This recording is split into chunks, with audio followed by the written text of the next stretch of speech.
Botox is one of the deadliest poisons on earth, actually. It is something that was originally discovered in the medical field in a vastly diminished and washed out proportion for the use of muscles in pediatric, it's called strabismus, where a muscle will kind of drift out and your eyes aren't working together.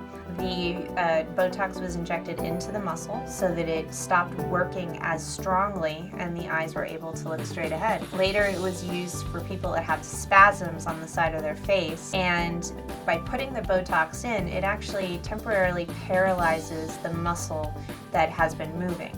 Lasts about 3 months when you do that injection, and the muscles, depending on how much you're putting in, are either entirely paralyzed or have a weaker function. So interestingly, as far as the history, we used to do them for hemifacial spasm just on one side, and over time ophthalmologists started noticing that the other side was wrinkled and this side was smooth, so thus began the cosmetic use of Botox.